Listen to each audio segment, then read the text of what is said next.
شکاریات series میں ایک اور زبردست کہانی جس کا عنوان ہے رودرپریاگ کا آدم خور۔ اس کی فرمائش بھی آئی تھی اور میں اسے تلاش کرتی رہی، شکر ہے کہ یہ مجھے مل گئی۔ یہ کہانی ہے جم کوربیٹ کی۔ کہانی شروع کرنے سے پہلے آپ سے ایک درخواست ہے، اگر آپ نے ابھی تک اس چینل کو سبسکرائب نہیں کیا ہوا تو اسے سبسکرائب کر لیں اور بیل آئیکن کو ضرور پریس کریں تاکہ آنے والی ہر نیو ویڈیو کی نوٹیفیکیشن آپ کو بر وقت ملتی رہے۔ اور اگر یہ کہانی یا میرا انداز پسند آئے تو اس چینل کو زیادہ سے زیادہ شیئر کیجیے۔ تو چلیں کہانی شروع کرتے ہیں۔ اگر آپ ہندوستان کے تپتے ہوئے میدانوں کے رہنے والے ایک ہندو باسی ہیں اور تمام اچھے ہندوؤں کی طرح کیدار ناتھ اور بدری ناتھ کی قدیم یاتراؤں کی یاترا پر جانا چاہتے ہیں تو آپ کو اپنی اس یاترا کا آغاز ہریدوار سے کرنا ہوگا، اور اگر آپ اس یاترا کا پورا ثواب کمانا چاہتے ہیں تو ہریدوار سے کیدار ناتھ اور وہاں سے بدری ناتھ تک سارا سفر ننگے پاؤں طے کریں۔ ہر کی پیاری کے پوتر تالاب میں اشنان کر کے خود کو پوتر کرنے اور ہریدوار کے بہت سے مندروں اور مقدس جگہوں کے درشن کرنے اور وہاں تھوڑا بہت نذرانہ دینے کے بعد آپ ان اپاہجوں اور کوڑیوں کو دان دینا نہ بھولیں جو مقدس تالاب کے قریب سڑک کے کنارے ہاتھ پھیلائے بیٹھے رہتے ہیں۔ اگر آپ اس غلطی کے مرتکب ہو گئے تو وہ آپ کو شراپ دیں گے۔ یہ الگ بات ہے کہ ان اپاہجوں اور کوڑیوں کے گندے چیتھڑوں یا ان کے خستہ حال جھونپڑوں میں اتنی دولت ہوتی ہے کہ آپ تصور بھی نہیں کر سکتے۔ ان کی بد دعاؤں سے بچنا ہی بہتر ہے، اور پھر آپ کو فقط چند سکے خرچ کرنے پڑیں گے۔ اب آپ ایک اچھے ہندو کی طرح مذہب کی تمام رسموں سے عہدہ برا ہو چکے ہیں اور اپنی طویل اور مشکل یاترا کا آغاز کرنے کے لیے آزاد ہیں۔ ہریدوار سے چلنے کے بعد آپ کی دلچسپی کی پہلی جگہ رکی کیش آئے گی۔ یہاں آپ سب سے پہلے کالی کمبلی والوں سے ملیں گے۔ کالی کمبلی والوں کے بزرگ اپنے بدن کے گرد فقط ایک کالا کمبل اوڑھتے تھے۔ ان کے اکثر چیلے آج بھی ان کی پیروی کرتے ہیں۔ یہ کمبل انہوں نے کمر میں بکری کے بالوں سے باندھ رکھا ہوتا ہے۔ یہ لوگ سارے ہندوستان میں اچھے کارناموں کے سبب مشہور ہیں۔ میرے خیال میں آپ کے سفر کے دوران میں کوئی دوسرا ایسا مذہبی فرقہ نہ ملے گا جو اپنی شہرت کا دعوے دار ہو، مگر کالی کمبلی والے یہ دعویٰ بڑے فخر سے کرتے ہیں، اور حقیقت میں اس کا جواز بھی ہے، کیونکہ بہت سے مندروں اور مقدس جگہوں سے انہیں جو نذرانہ وغیرہ ملتا ہے اس سے انہوں نے کئی ہسپتال کھول رکھے ہیں، یاتریوں کے لیے ٹھہرنے کی جگہیں بنا رکھی ہیں، اور وہ ضرورت مند اور غریب لوگوں کو کھانا کھلاتے ہیں۔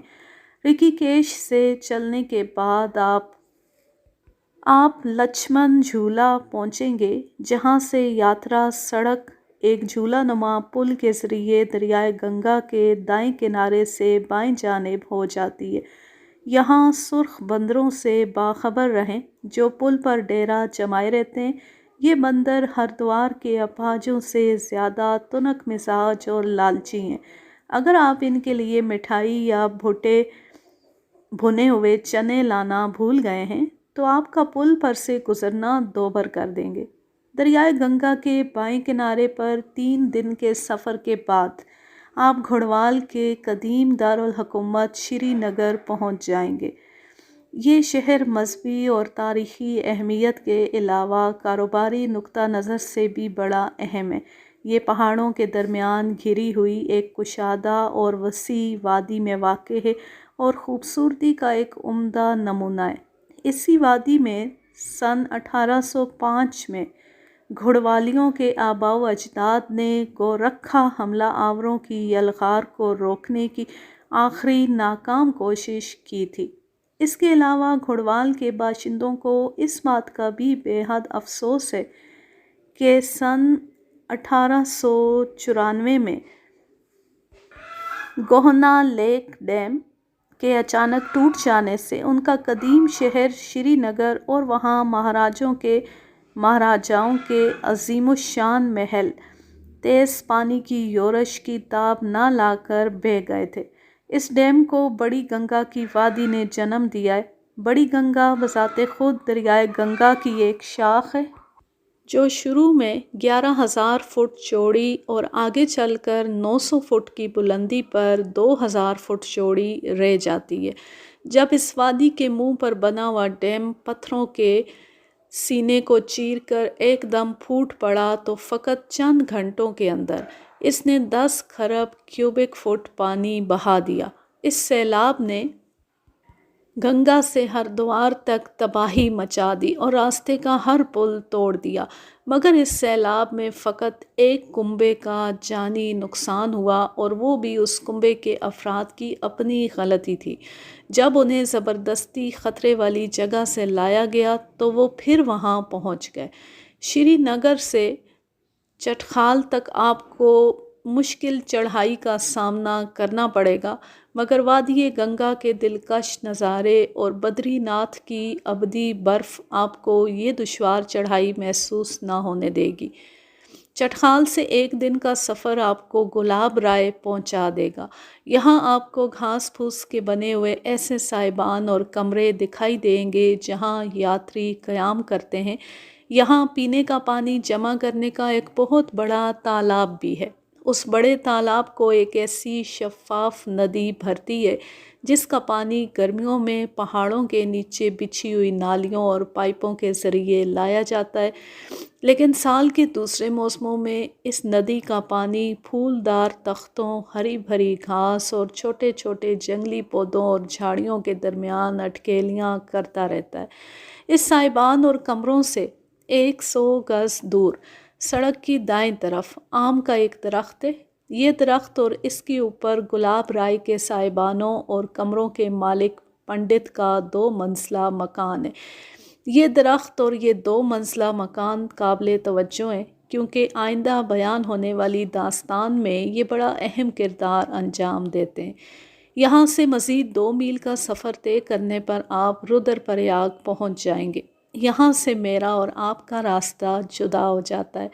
آپ کا راستہ ایک نندا سے اور منڈاکنی کے بائیں کنارے سے کیدار ناتھ کی سمت جاتا ہے، اور میرا راستہ یہاں سے پہاڑیوں کے اوپر نینی تال میں میرے گھر کی سمت مڑتا ہے۔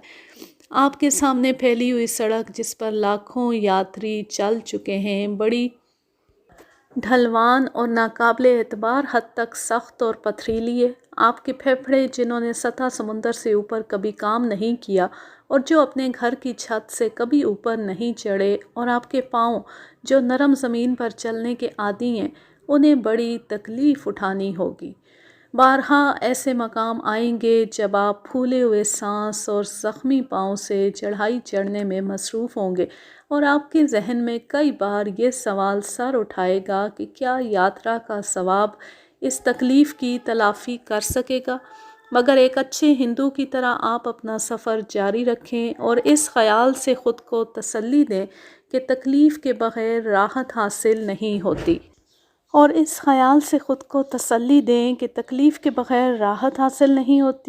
اور اس دنیا میں جس قدر کوئی دکھ اٹھائے گا، اگلی دنیا میں اتنی ہی اس کو جزا ملے گی۔ اس کہانی کا پہلا باب یاترا یہاں پہ ختم ہوا، اور اب ہم اس کا دوسرا باب شروع کرتے ہیں جس کا عنوان ہے آدم خور۔ پریاگ ہندی میں سنگم کو کہتے ہیں۔ رودر پریاگ کے مقام پر 2 دریا یعنی منڈاکنی جو کیدار ناتھ کی سمت سے آتا ہے اور دوسرا الک نندا جو بدری ناتھ سے اس سمت بہتا ہے، دونوں مل جاتے ہیں، اور یہاں سے آگے ان دریاؤں کا ملا جلا پانی ہندوؤں کے لیے گنگا مائی اور باقی دنیا کے لیے فقط گنگا بن جاتا ہے۔ جب کوئی جانور، خواہ وہ چیتا ہو یا شیر، آدم خور بن جاتا ہے تو شناخت کی خاطر اسے کسی جگہ کے نام سے پکارا جاتا ہے۔ اس طرح کسی آدم خور کو جو نام دیا جاتا ہے، اس کا یہ مطلب نہیں ہوتا کہ اس جانور نے آدم خوری کا آغاز اس جگہ سے کیا تھا۔ یا اس نے اپنے تمام انسانی شکار اسی جگہ پر ہلاک کیے تھے۔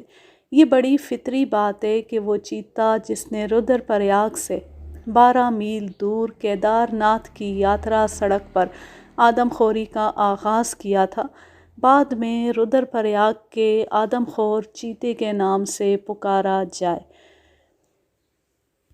جن وجوہ کی بنا پر شیر آدم خور بن جاتے ہیں، ان وجوہ کے سبب چیتے آدم خور نہیں بنتے۔ ہندوستانی جنگلات کے چیتے جو نہایت خوبصورت ہوتے ہیں اور جب زخمی ہو جائیں یا انہیں گھیر لیا جائے تو شیر جیسی جرأت کا مظاہرہ کرتے ہیں، ان کے متعلق بھی یہ بات تسلیم کرنے میں عار محسوس ہوتی ہے کہ بعض اوقات بھوک سے تنگ آ کر وہ اس قدر گھٹیا ہو جاتے ہیں کہ مردار بھی کھا لیتے ہیں، بالکل افریقہ کے شیروں کی طرح۔ گھڑوال کے باشندے ہندو ہیں اور وہ اپنے مردوں کو جلاتے ہیں۔ مردوں کو جلانے کی رسم کسی ندی یا دریا کے کنارے ادا کی جاتی ہے تاکہ ان کی راکھ گنگا مائی میں بہائی جا سکے۔ چونکہ اس علاقے کے بہت سے دیہات پہاڑوں پر واقع ہیں اور کوئی ندی یا دریا ان سے کئی میل دور وادی میں ہوتا ہے، لہٰذا آپ محسوس کر سکتے ہیں کہ ایسے دیہات کے لوگوں کو مردوں کو اٹھانے کے علاوہ اسے جلانے کی خاطر لکڑی وغیرہ ندی یا دریا کے کنارے لے جانے میں کس قدر دقت کا سامنا کرنا پڑتا ہوگا۔ عام حالات میں وہ لوگ یہ رسمیں بڑے خلوص سے ادا کرتے ہیں، لیکن جب پہاڑیوں میں کوئی متعدی وبا پھیل جاتی ہے اور لوگ زیادہ تعداد میں مرنے لگتے ہیں تو اس صورت میں ایک بڑی سادہ سی رسم ادا کی جاتی ہے۔ لوگ مردے کے منہ میں ایک جلتا ہوا کوئلہ رکھ کر ضروری رسم ادا کرتے ہیں اور پھر اسے اٹھا کر کسی بلند پہاڑی پر سے نیچے وادی میں پھینک دیتے ہیں۔ ایک چیتے کے لیے جس علاقے میں فطری غذا کی کمی ہو وہ ایسی لاشوں کو کھا کر بڑی جلدی انسانی گوشت کا دل دادا بن جاتا ہے، اور جب متعدی وبا ختم ہو جاتی ہے اور حالات کا دھارا عام رفتار سے بہنے لگتا ہے تو ایسا چیتا اپنی غذا کے پیش نظر انسانوں کو ہلاک کرنا شروع کر دیتا ہے۔ سن 1918 میں ہندوستان کے اندر انفلوئنزا کی جو وبا پھیلی تھی اس میں تقریباً 10 لاکھ انسان ہلاک ہوئے تھے۔ گھڑوال میں بھی بے حد جانی نقصان ہوا۔ اس وبا کے اختتام پر گھڑوال کے آدم خور نے اپنی تباہ کاری شروع کی تھی۔ رودر پریاگ کے آدم خور چیتے نے اپنا پہلا انسانی شکار موزہ پونچی میں 9 جون سن 1918 کو اور اس نے اپنا آخری انسانی شکار موزہ بھینسوارہ میں 14 اپریل سن 1926 کو کیا۔ ان دو تاریخوں کے درمیانی عرصے میں سرکاری ریکارڈ کے مطابق اس آدم خور چیتے نے 125 انسانوں کو ہلاک کیا تھا۔ میرے خیال میں یہ اعداد و شمار جو گھڑوال میں مقیم سرکاری افسروں نے حکومت کی ہدایت کے تحت ریکارڈ کیے تھے بڑی حد تک درست نہیں۔ میں اپنے اس دعوے کے جواز میں یہ بیان دیتا ہوں کہ جن دنوں میں اس علاقے میں تھا اس زمانے میں بھی آدم خوروں نے کئی انسانوں کو ہلاک کیا، مگر ان میں سے بیشتر اموات سرکاری ریکارڈ میں درج نہیں تھی۔ میری یہ ہرگز خواہش نہیں کہ آدم خور کی حقیقی انسانی ہلاکتوں کو کم بیان کر کے گھڑوال کے باشندوں کی اس تکلیف کی اہمیت کو کم کرنے کی کوشش کروں جس میں وہ 8 برس تک مبتلا رہے تھے، مگر میری یہ منشا بھی نہیں کہ اس آدم خور کی تباہیوں پر حاشیہ آرائی کر کے یہ ثابت کروں کہ رودر پریاگ کا آدم خور چیتا سب سے زیادہ خوفناک آدم خور تھا، جیسا کہ گھڑوال کے لوگوں کا دعویٰ تھا۔ اس اخباری شہرت کے علاوہ کیدار ناتھ اور بدری ناتھ کی یاتراؤں پر ہندوستان کے ہر حصے سے ہر سال جو 60,000 کے قریب یاتری آئے تھے وہ واپسی پر اس چیتے کی کہانیاں اپنے علاقوں میں بیان کیا کرتے تھے۔ جب کوئی آدم خور جانور کسی انسان کو ہلاک کر دیتا ہے تو حکومت کا یہ طریقہ کار ہے کہ اس شخص کے لواحقین اس موت کی رپورٹ گاؤں کے پٹواری کے پاس درج کرائیں۔ ایسی رپورٹ ملنے پر پٹواری جائے حادثہ پر جاتا ہے اور اگر اس کے پہنچنے سے پہلے متوفی کی نعش نہ ملے تو ایک تلاشی پارٹی منظم کر کے نعش کو برآمد کرانے کی کوشش کی جاتی ہے۔ اگر اس کے پہنچنے سے پہلے لاش مل جائے یا تلاشی پارٹی اسے ڈھونڈ لے تو پٹواری جائے حادثہ پر تحقیق کرتا ہے، اور جب اسے یقین ہو جائے کہ وہ کوئی قتل کا کیس نہیں بلکہ آدم خور ہی نے اسے ہلاک کیا ہے تو وہ لاش کے لواحقین کو اسے اٹھانے اور جلانے یا دفن کرنے کی اجازت دیتا ہے۔ پھر وہ اپنے رجسٹر میں اس ہلاکت کو درج کرتا ہے اور اس کی ایک مفصل رپورٹ اپنے ضلع کے حاکم اعلیٰ کو روانہ کر دیتا ہے۔ ضلع کے حاکم اعلیٰ یعنی ڈپٹی کمشنر کے پاس بھی ایک رجسٹر ہوتا ہے جس میں آدم خور کی تمام انسانی ہلاکتیں درج کی جاتی ہیں، لیکن اگر لاش کا کوئی حصہ غائب ہو، جیسے کہ بعض اوقات ہو جاتا ہے کیونکہ آدم خور کو اپنا شکار دور تک لے جانے کی عادت ہوتی ہے، تو ایسی صورت میں مزید تحقیق کے لیے کیس کو روک لیا جاتا ہے اور اس ہلاکت کا ذمہ دار آدم خور کو نہیں ٹھہرایا جاتا۔ علاوہ بریں جب کوئی شخص دم توڑ دیتا علاوہ ازیں جب کوئی شخص آدم خور کے ہاتھوں زخمی ہو جائے اور وہ ان زخموں کی تاب نہ لا کر مر جائے تو ایسی موت کا ذمہ دار بھی آدم خور کو نہیں ٹھہرایا جاتا۔ حکومت کی آدم خور کی انسانی ہلاکتوں کو ریکارڈ کرنے کا جو طریقہ کار اختیار کیا گیا ہے اگرچہ وہ خاصا اچھا ہے، لیکن ایسا آدم خور حکومت کے ریکارڈ میں درج انسانی ہلاکتوں سے کہیں زیادہ انسانوں کی موت کا ذمہ دار ہوتا ہے، خصوصاً جب وہ ایک وسیع رقبے میں سرگرم عمل ہو۔ یہاں سے اس کہانی کا تیسرا باب شروع ہوتا ہے جس کا عنوان ہے دہشت۔ روزمرہ کے چھوٹے چھوٹے واقعات کے سلسلے میں لفظ دہشت اس کثرت سے استعمال ہوتا ہے کہ جب کبھی اس کا صحیح مطلب سمجھانے کی کوشش کی جاتی ہے تو یہ لفظ اپنا فرض ادا کرنے سے قاصر رہتا ہے۔ لہٰذا میں آپ کو یہ بتانے کی کوشش کروں گا کہ گھڑوال کے 500 مربع میل کے رقبے میں آباد 50,000 باشندوں اور 59,000 یاتریوں کے نزدیک سچ مچ کی دہشت کا کیا مطلب تھا۔ یہ یاتری سن 1918 سے سن 1926 تک ہر سال یاترا کی غرض سے گھڑوال سے گزرا کرتے تھے۔ چند مثالوں سے میں یہ بھی واضح کر دینا چاہتا ہوں کہ گھڑوال کے باسی اور یاتری آخر کیوں آدم خور سے اس قدر دہشت زدہ تھے۔ رودر پریاگ کے آدم خور چیتے نے جو کرفیو آرڈر نافذ کر رکھا تھا، میں وثوق سے کہہ سکتا ہوں کہ کسی دوسرے کرفیو آرڈر کی لوگوں نے اتنی سختی سے پابندی نہ کی ہوگی۔ دن کی روشنی میں اس علاقے میں زندگی کی گہما گہمی حسب معمول ہوتی تھی۔ لوگ دور دراز کے بازاروں میں کاروبار کے سلسلے میں جاتے، گرد و نواح کے دیہات میں اپنے عزیزوں اور احباب سے ملتے، عورتیں پہاڑوں کی ڈھلوانوں پر سائبان وغیرہ بنانے یا مویشیوں کے لیے چارے کی خاطر گھاس کاٹنے جاتیں، لڑکے اسکول یا جنگل میں مویشی چرانے یا ایندھن کے لیے لکڑیاں کاٹنے جاتے۔ اگر موسم گرما ہوتا تو یاتریوں کی ٹولیاں بھجن گانے میں مصروف بدری ناتھ اور کیدار ناتھ کی یاتراؤں کی طرف آتی جاتی دکھائی دیتی۔ لیکن جو ہی سورج مغربی افق کے قریب پہنچ جاتا اور سائے لمبے ہونے لگتے، اس علاقے کے تمام باسیوں کے طرز سلوک میں ایک نمایاں تبدیلی آ جاتی۔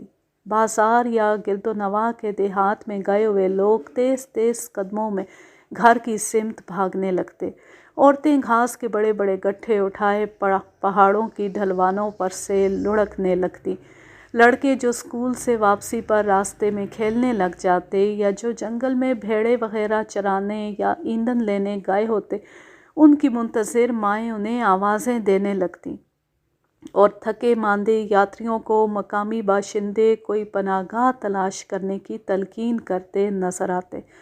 رات پھیلنے کے ساتھ ہی سارے علاقے پر ایک پرخوف اور منحوس خاموشی مسلط ہو جاتی، نہ کہیں کوئی جنبش، نہ کہیں کوئی آواز۔ ساری آبادی بند دروازوں کے عقب میں مقید ہو جاتی۔ بعض لوگوں نے اپنے گھروں کے دوہرے دروازے بنا رکھے تھے۔ جو یاتری کسی گھر میں پناہ حاصل کرنے میں ناکام رہتے، انہیں مندروں سے ملحق کمروں میں بند کر دیا جاتا۔ پھر ایسے کمرے ہوں یا مکان، ہر جگہ بھرپور خاموشی مسلط ہو جاتی اور اس ڈر سے کوئی آواز نہ نکالی جاتی کہ کہیں ظالم آدم خور آواز سن کر ادھر نہ آ جائے۔ کھڑوال کے باسیوں اور یاتریوں کے نزدیک 8 برس تک دہشت کا یہ مطلب تھا۔ اب میں چند مثالوں سے واضح کرتا ہوں کہ اس قسم کی دہشت کی آخر کیا وجہ تھی۔ ایک شخص نے ایک 14 سالہ یتیم لڑکا اپنی بکریوں کی دیکھ بھال کے لیے ملازم رکھا ہوا تھا۔ وہ لڑکا اچھوت تھا۔ ہر شام جب وہ بکریاں چرا کر واپس آتا تو اس کا مالک اسے کھانا کھلانے کے بعد بکریوں کے ساتھ ہی ایک چھوٹے سے کمرے میں بند کر دیتا۔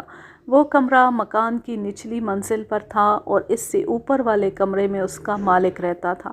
لڑکے نے رات کو سونے کے لیے کمرے کی ایک نکڑ میں تھوڑی سی جگہ بنا رکھی تھی اور آگے باڑ سی باندھ لی تاکہ رات کو بکریاں اس پر چڑھ نہ جائیں۔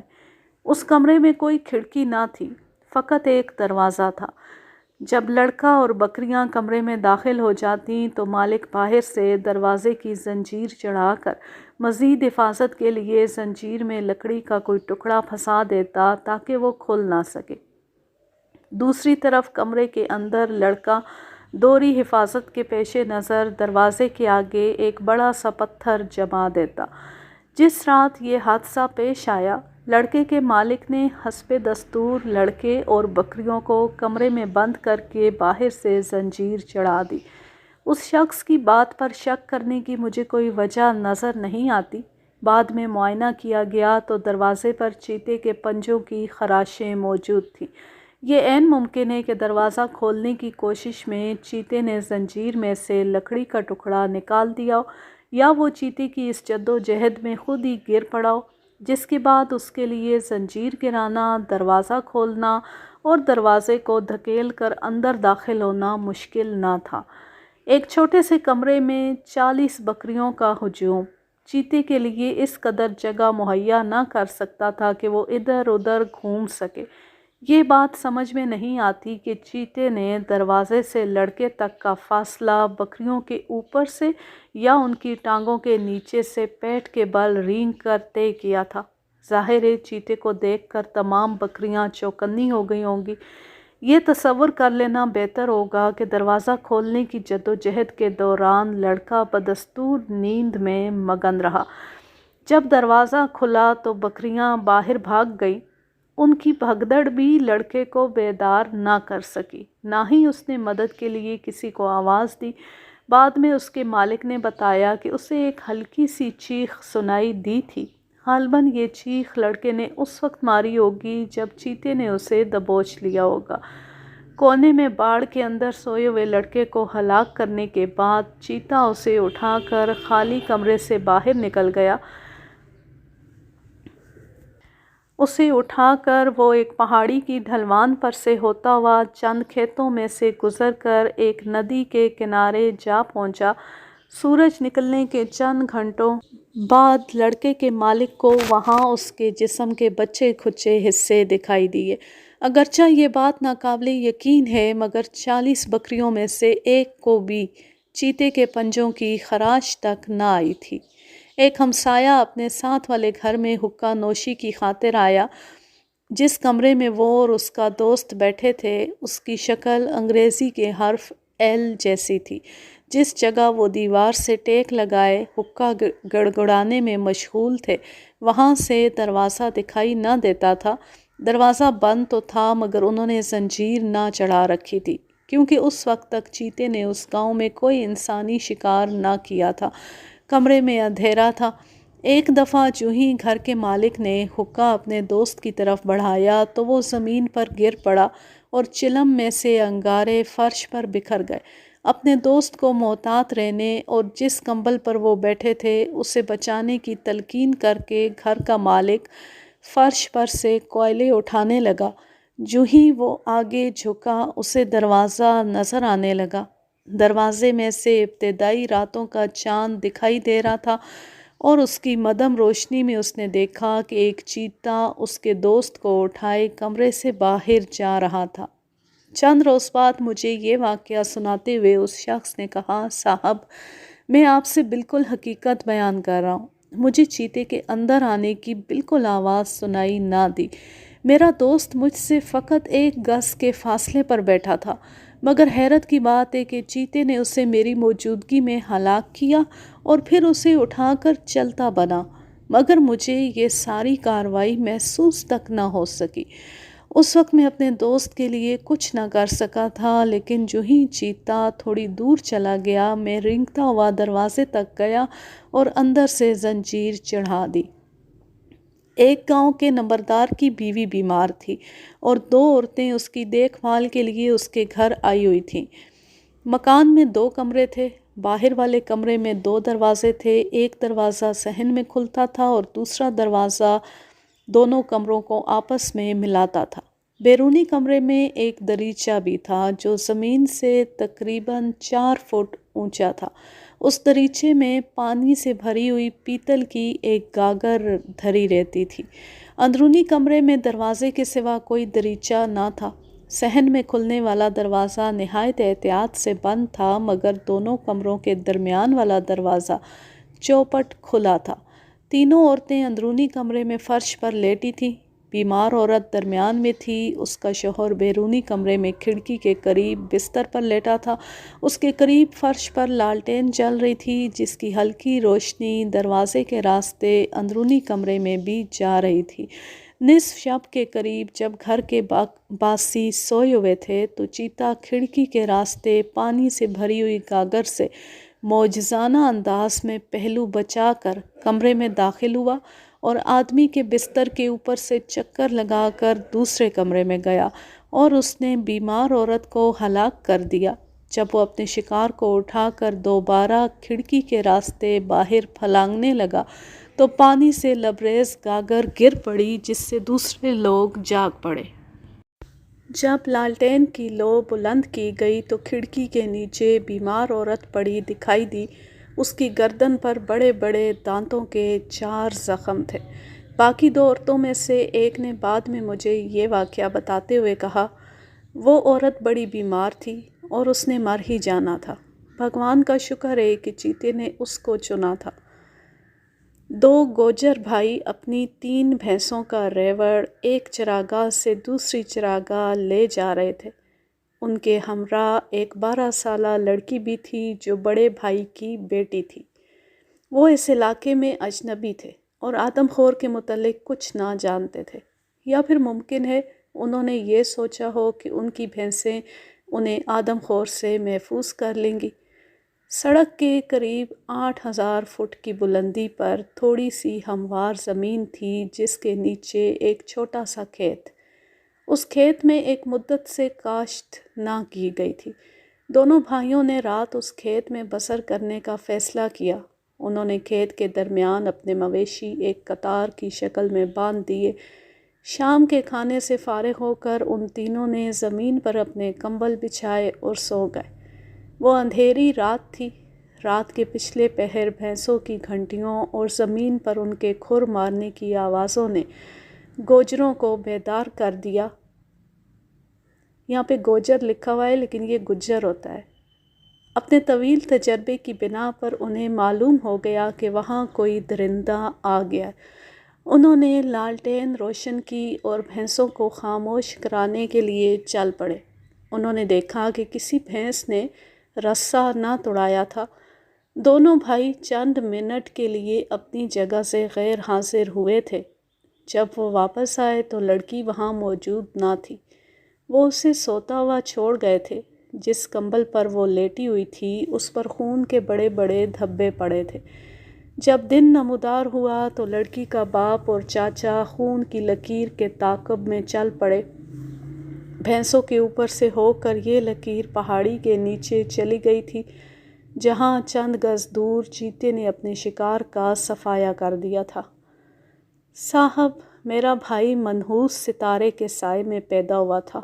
اس کا کوئی بیٹا نہیں، اس کی یہی ایک لڑکی تھی جس کی جلد ہی شادی ہونے والی تھی۔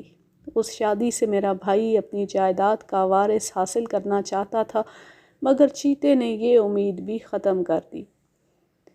میں ایسے کئی واقعات بیان کر سکتا ہوں، ہر واقعہ اپنے پہلو میں ایک المناک داستان لیے ہوئے، لیکن میرے خیال میں اب آپ کو یقین آ گیا ہوگا کہ گھڑوال کے لوگ رودر پریاگ کے آدم خور چیتے سے اس قدر کیوں ہراساں تھے، خاص طور پر جب یہ بات دھیان میں رکھی جائے کہ گھڑوالی بے حد توہم پرست ہوتے ہیں۔ چیتے کے خوف کے علاوہ ان پر مافوق الفطرت قسم کا ایک خوف بھی سوار تھا، جس کی ایک مثال میں آپ کے سامنے پیش کرتا ہوں۔ ایک صبح جب سورج ابھی طلوع ہو رہا تھا، میں رودر پریاگ کے اپنے رہائشی بنگلے سے باہر نکلا۔ جو ہی میں برآمدے میں آیا، مجھے زمین پر چیتے کے پنجے کے نشان دکھائی دیے۔ وہ نشان بالکل تازہ تھے۔ چیتا مجھ سے فقط چند منٹ پہلے شکار حاصل کرنے کی ناکام کوشش کر کے لوٹ گیا تھا۔ وہ یاترا سڑک کی جانب گیا تھا جو وہاں سے 50 گز دور تھی۔ سخت زمین کے سبب بنگلے اور سڑک کے درمیان چیتے کے پنجوں کے نشان تلاش کرنا مشکل تھا، لیکن میں جو ہی بیرونی گیٹ کی سمت گیا، وہاں سے پنجوں کے نشان گلاب رائے کی سمت جا رہے تھے۔ نشان اس قدر واضح تھے کہ جیسے تازہ تازہ گری ہوئی برف پر ثبت ہو۔ اس وقت تک میں آدم خور کے پنجوں کے نشانات سے بخوبی واقف ہو چکا تھا اور انہیں سینکڑوں چیتوں کے پنجوں کے نشانوں میں سے پہچان سکتا تھا۔ درندوں کے پنجوں کے نشانات سے بہت سی معلومات فراہم کی جا سکتی ہیں، مثلاً وہ نر ہے کہ مادہ، کتنی عمر کا ہے اور کس سائز کا ہے۔ میں اس سے پہلے ان پنجوں کے نشانات کا بغور معائنہ کر کے اس نتیجے پر پہنچ چکا تھا کہ وہ ایک بڑا چیتا تھا جو عرصہ ہوا شباب کی منزلوں سے گزر چکا تھا۔ اس کے پنجوں کے نشانات کا تعاقب کرتے ہوئے مجھے صاف معلوم ہو رہا تھا کہ وہ مجھ سے فقط چند منٹ آگے تھا اور وہ سست رفتاری سے چل رہا تھا۔ یہ سڑک جس پر صبح کے وقت آمد و رفت نہیں ہوتی، کئی ندی نالوں پر سے بل کھا کے گزرتی ہے۔ چیتا دن کی روشنی میں باہر نہیں نکلتا، لیکن میں ڈرتا تھا کہ کہیں وہ اس اصول کی خلاف ورزی کر کے آس پاس گھات میں نہ بیٹھا ہو، لہٰذا میں ہر موڑ سے بڑی احتیاط سے گزرتا۔ آخر 1 میل چل کر چیتا سڑک سے الگ ہو کر ایک گھنے جنگل میں داخل ہو گیا تھا۔ جہاں چیتا سڑک سے جدا ہوا تھا، وہاں سے 100 گز دور ایک چھوٹا سا کھیت تھا جس کے درمیان بکریوں اور بھیڑوں کا ایک ریوڑ کھڑا تھا۔ ریوڑ کے مالک نے ریوڑ کے گرد خاردار جھاڑیوں کی باڑ باندھ رکھی تھی۔ اس ریوڑ کا مالک ایک بوڑھا گلا باندھ تھا جو گزشتہ 1/4 صدی سے بکریوں کا کاروبار کر رہا تھا۔ جب میں کھیت میں داخل ہوا تو وہ باڑ کا دروازہ ہٹانے میں مصروف تھا۔ میرے استفسار کے جواب میں اس نے کہا باڑ کا دروازہ بنانے میں مصروف تھا۔ میرے استفسار کے جواب میں اس نے کہا کہ اس نے چیتا تو نہیں دیکھا تھا، مگر جب پھوپ پھٹ رہی تھی تو اس کے 2 نگران کتے زور زور سے ضرور بھونکے تھے، اور سڑک کے اوپر جنگل میں سے ایک ککر کی آواز بھی سنائی دی تھی۔ میں نے بوڑھے گلابان سے دریافت کیا کہ کیا وہ اپنی کوئی بکری فروخت کرنے پر تیار ہے، تو اس نے مجھ سے بکری خریدنے کا مقصد دریافت کیا۔ جب میں نے اسے بتایا کہ میں وہ بکری آدم خور کے لیے جنگل کے کنارے پر باندھنا چاہتا تھا، تو وہ کھلے کھیت سے گزر کر سڑک کے کنارے آ گیا اور میرا ایک سگریٹ قبول کر کے سرِ راہ بیٹھ گیا۔ ہم چند لمحوں تک سگریٹ پیتے رہے۔ اس نے ابھی تک میرے سوال کا جواب نہ دیا تھا۔ پھر وہ خود بخود بولنے لگا، صاحب، آپ بلا شبہ وہی شخص ہیں جس کا ذکر بدری ناتھ کے نزدیک اپنے گاؤں میں چند روز پہلے سنا تھا۔ مجھے اس بات سے دکھ ہوتا ہے کہ آپ ایک بے مقصد کام کی خاطر اپنے گھر سے اتنی دور یہاں آئے ہیں۔ وہ بدرو جو اس علاقے میں اتنی ساری انسانی جانوں کی ہلاکت کی ذمہ دار ہے، کوئی درندہ نہیں جیسا کہ آپ کا خیال ہے، نہ ہی آپ اسے گولی یا کسی ایسے دوسرے ذریعے سے ہلاک کر سکتے ہیں جسے آپ سے پہلے بہت سے لوگ آزما چکے۔ اپنے اس دعوے کے ثبوت میں آپ کو ایک واقعہ سناتا ہوں۔ یہ واقعہ مجھے میرے باپ نے سنایا تھا، جس کے بارے میں ہر کوئی جانتا ہے کہ اس نے کبھی جھوٹ نہ بولا تھا۔ اس وقت میرا باپ نوجوان تھا اور میں ابھی پیدا نہیں ہوا تھا۔ آج کل جیسی ایک بدروح ہمارے گاؤں میں آ نکلی، ہر ایک یہی کہتا کہ وہ ایک چیتا تھا۔ مرد، عورتیں اور بچے گھروں کے اندر ہلاک ہونے لگے۔ آج کل کی طرح اسے بھی ہلاک کرنے کی ہر ممکن کوشش کی گئی۔ پنجرے رکھے گئے اور نامور شکاری چیتے پر گولیاں چلاتے رہے، مگر جب ساری جدوجہد ناکام ثابت ہوئی تو لوگوں پر بڑی دہشت چھا گئی۔ کوئی رات کے وقت گھر سے نکلنے کی جرأت نہ کرتا۔ آخر ایک دن ہمارے گاؤں کے نمبردار اور گرد و نواح کے دیہات کے نمبرداروں نے لوگوں سے کہا کہ وہ ایک پنچایت میں شرکت کریں۔ جب سب لوگ جمع ہو گئے تو سرپنچ نے لوگوں سے کہا کہ وہ آدم خور چیتے سے نجات حاصل کرنے کی خاطر کوئی نیا طریقہ سوچنے کے لیے جمع ہوئے۔ پھر ایک بوڑھا جس کے پوتے کو گزشتہ شب آدم خور چیتا ہلاک کر گیا تھا اور جس کی چتا کو آگ لگا کر وہ ابھی ابھی واپس آیا تھا، اٹھا اور کہنے لگا یہ کسی چیتے کا کام نہ تھا کہ اس کے گھر میں گھس کر اس کے پہلو میں سوئے ہوئے پوتے کو اٹھا کر لے جائے، بلکہ یہ تو انہی میں سے کوئی شخص تھا جسے جب انسانی گوشت اور خون کی اشتہا ہوتی تو وہ چیتے کا روپ دھار لیتا، اور ایسا شخص گولی وغیرہ سے ہرگز ہلاک نہیں کیا جا سکتا۔ اسے اس سادھو پر شک تھا جو شکستہ مندر کے قریب ایک جھونپڑی میں رہتا تھا۔ اس پر لوگوں نے بڑا ہنگامہ بپا کیا۔ بعض کہتے تھے کہ پوتے کے غم میں بوڑھے کا دماغ چل گیا تھا، لیکن بعض لوگ اس کی یہ بات صحیح سمجھتے تھے اور کہتے تھے کہ جب سے سادھو اس گاؤں میں آیا تھا انسانی ہلاکتوں کا سلسلہ شروع ہوا تھا۔ انہوں نے لوگوں کو یہ بھی بتایا کہ انسانی ہلاکت کے اگلے دن سادھو سارا دن دھوپ میں پاؤں پھیلائے بڑے مزے سے خمار کی حالت میں لیٹا رہتا تھا۔ جب ہجوم کا مزاج ذرا اعتدال پر آیا تو اس مسئلے پر طویل بحث ہوئی اور آخر پنچایت نے فیصلہ کیا کہ فوری طور پر سادھو کے خلاف کوئی کارروائی نہ کی جائے، بلکہ آئندہ سادھو کی حرکات و سکنات پر کڑی نظر رکھی جائے۔ پھر ہجوم کو 3 پارٹیوں میں تقسیم کر دیا گیا۔ پہلی پارٹی اس رات سے اپنی نگرانی کا کام شروع کرے جس رات اگلی انسانی ہلاکت متوقع ہو، کیونکہ انسانی ہلاکتیں ایک باقاعدہ وقفے کے بعد وقوع پذیر ہوتی تھیں۔ پروگرام کے مطابق پہلی 2 پارٹیاں باری باری نگرانی کا فرض ادا کرتی رہیں، مگر سادھو اپنی جھونپڑی سے باہر نہ نکلا۔ میرا والد تیسری پارٹی میں شامل تھا۔ رات کے وقت وہ خاموشی سے سادھو کی کٹیا کے قریب چھپ کر بیٹھ گیا۔ تھوڑی دیر بعد جھونپڑی کا دروازہ آہستہ سے کھلا، سادھو اندر سے نکلا اور اندھیرے میں غائب ہو گیا۔ پھر کچھ وقفے کے بعد پہاڑوں کی طرف سے کوئلہ بنانے والے مزدوروں کے جھونپڑوں میں سے ایک دلدوز چیخ ہوا کے دوش پر تیرتی ہوئی آئی اور پھر بدستور خاموشی چھا گئی۔ میرے والد کی پارٹی کے دوسرے لوگوں میں سے کسی ایک نے اس رات پلک تک نہ جھپکی۔ جب مشرق میں خاکستری بو پھٹ رہی تھی تو انہوں نے سادھو کو تیز تیز قدموں سے کٹیا کی طرف آتے دیکھا۔ اس کا منہ اور ہاتھ خون سے لتھڑے ہوئے تھے۔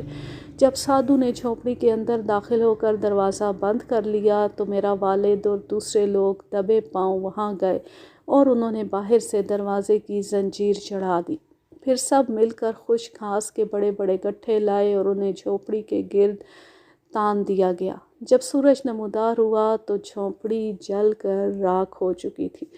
اس دن سے انسانی ہلاکتوں کا سلسلہ ختم ہو گیا، لیکن اس علاقے کے بہت سے سادھوؤں میں سے ابھی کسی پر شک نہیں ہوا۔ اگر کسی پر شک ہو گیا تو وہی طریقہ اختیار کیا جائے گا جو میرے والد کے زمانے میں لوگوں نے اختیار کیا تھا۔ جب تک وہ دن نہیں آتا گھڑوال کے لوگوں کو جانی نقصان برداشت کرنا ہوگا۔ آپ نے مجھے بکری فروخت کرنے کے لیے کہا ہے صاحب۔ میرے پاس فروخت کے لیے کوئی فالتو بکری نہیں، لیکن میری کہانی سننے کے بعد اگر آپ اب بھی آدم خور چیتے کے لیے بکری باندھنا چاہتے ہیں تو میں آپ کو اپنی ایک بکری ادھار دے سکتا ہوں۔ اگر یہ بکری ہلاک ہو گئی تو آپ مجھے اس کی قیمت ادا کر دیں، ورنہ دوسری صورت میں ہمارے درمیان کوئی سودا بازی نہ ہوگی۔ آج کا دن اور رات میں نہیں ٹھہروں گا۔ میں یہیں ٹھہروں گا۔ کل صبح پو پھٹنے کے ساتھ ہی میں یہاں سے اپنا ریوڑ لے جاؤں گا۔ سورج غروب ہونے کے ساتھ ہی میں دوبارہ وہاں آیا اور بوڑھے گلابان کی اجازت سے میں نے اس کے ریوڑ میں سے ایک ایسی موٹی تازی بکری چن لی جو چیتے کی 2 دن کی خوراک بن سکتی تھی۔ یہ بکری میں نے سڑک کے کنارے جنگل کے قریب باندھ دی جہاں 12 گھنٹے پیشتر چیتا داخل ہوا تھا۔ اگلی صبح میں جلدی اٹھ بیٹھا۔ جب میں بنگلے سے باہر نکلا تو مجھے پھر چیتے کے پنجوں کے تازہ نشان برآمدے کے باہر دکھائی دیے۔ بیرونی گیٹ پر مجھے معلوم ہوا کہ وہ گلاب رائے کی سمت سے آیا تھا اور بنگلے کا چکر لگا کر رودر پریاگ بازار کی طرف گیا تھا۔ یہ حقیقت کہ چیتا انسانی شکار حاصل کرنے کی کوشش میں تھا صاف ظاہر کرتی تھی کہ اسے اس بکری میں کوئی دلچسپی نہ ہو سکتی تھی جو میں نے اس کے لیے مہیا کی تھی۔ وہ بکری اس نے شام ہی کو ہلاک کر دی تھی مگر اسے بالکل نہ کھایا تھا۔ صاحب اپنے گھر واپس چلے جائیں، کیوں وقت اور پیسہ برباد کر رہے؟ بوڑھے گلابان نے اپنا ریوڑ ہردوار کی سمت ہانکتے ہوئے مجھے آخری نصیحت کی۔ اس قسم کا ایک واقعہ چند برس پہلے رودر پریاگ کے قریب نمودار ہوا تھا مگر خوش قسمتی سے اس کا انجام المناک نہ ہو سکا۔ اپنے عزیزوں اور دوستوں کی بڑھتی ہوئی ہلاکتوں سے مشتعل ہو کر لوگوں نے ایک سادھو کو پکڑ لیا۔ ان کا یقین تھا کہ وہی سادھو تمام موتوں کا ذمہ دار تھا، لیکن اس سے پہلے کہ وہ اپنے انتقام کی آگ بجھانے میں کامیاب ہو جاتے، اس زمانے میں گھڑوال کا ڈپٹی کمشنر فلپ مین دورے پر وہاں آیا ہوا تھا اور یہ خبر سنتے ہی وہاں پہنچ گیا۔ وہ بڑا تجربہ کار افسر تھا۔ اس نے لوگوں کا بگڑا ہوا مزاج دیکھ کر ان سے کہا کہ وہ صحیح ملزم کو پکڑنے میں کامیاب ہو گئے مگر سادھو کو سزا دینے سے پہلے انصاف کا تقاضا ہے کہ اس کا جرم ثابت کیا جائے۔ پھر اس نے تجویز کیا کہ سادھو کو قید کر کے دن رات اس کی نگرانی کی جائے۔ اس تجویز سے ہجوم متفق ہو گیا۔ 7 دن اور 7 راتوں تک پولیس اور لوگ سادھو کی نگرانی کرتے رہے۔ 8ویں دن صبح کے وقت یہ خبر آئی کہ وہاں سے چند میل دور گزشتہ شب آدم خور ایک گھر میں گھس کر ایک آدمی کو اٹھا لے گیا تھا۔ یہ سن کر لوگوں کو سادھو کی رہائی پر کوئی اعتراض نہ ہوا اور کہنے لگے کہ اس دفعہ غلط آدمی پکڑا گیا تھا مگر آئندہ ایسی غلطی ہرگز نہ کریں گے۔ گھڑوال میں آدم خور کی تمام ہلاکتیں سادھوؤں اور نینی تال اور الموڑا کے اضلاع میں ترائی کے علاقوں میں رہنے والے لوگوں سے منسوب کی جاتی ہیں۔ وہ لوگ زیادہ تر شکار پر گزر اوقات کرتے ہیں۔ لوگوں کا یقین ہے کہ سادھو انسانی گوشت اور خون کی اشتہا کے سبب انسانی جانیں لیتے ہیں۔ میں اس قدر تنہا اور خاموش جگہوں پر رہا ہوں کہ خیال پرست نہیں ہو سکتا۔ رودر پریاگ میں ایسے مواقع بھی آئے جب میں متواتر کئی راتیں، ایک دفعہ مہینے میں 28 راتیں، آدم خور کی تلاش میں پلوں، چوراہوں، دیہات کے گرد و نواح میں گھومتا رہا اور انسانی اور دوسری لاشوں کے قریب چھپ کر بیٹھا آدم خور کا انتظار کرتا رہا تھا۔ اس زمانے میں ممکن تھا کہ میں آدم خور کو کوئی ایسا جانور تصور کرنے لگوں جس کا دھڑ چیتے کا مگر سر شیطان کا ہو۔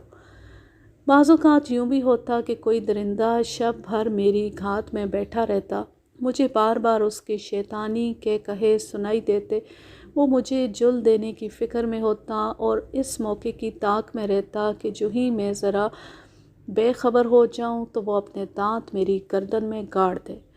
ممکن ہے یہ سوال آپ کے ذہن میں ابھرے کہ اس سارے عرصے میں حکومت نے گھڑوال کے باشندوں کو آدم خور سے بچانے کے لیے کیا کیا تھا؟ میں حکومت کا حاشیہ بردار نہیں ہوں لیکن اس علاقے میں 10 ہفتے گزارے، سینکڑوں میل پیدل سفر کرنے اور متاثرہ علاقے کے بہت سے دیہات کا جائزہ لینے کے بعد میں یہ کہہ سکتا ہوں کہ اس درد سر کو دور کرنے کی خاطر حکومت نے اپنی طرف سے حتی الامکان کوشش کی۔ انعامات پیش کیے گئے۔ یہ انعامات 10,000 روپے نقد اور 2 دیہات کی جاگیر پر مشتمل تھے۔ یہ انعامات گھڑوال کے 4,000 لائسنس یافتہ شوقین اور پیشہ ور شکاریوں کو آدم خور کو ہلاک کرنے کی ترغیب دینے کے لیے کافی تھے۔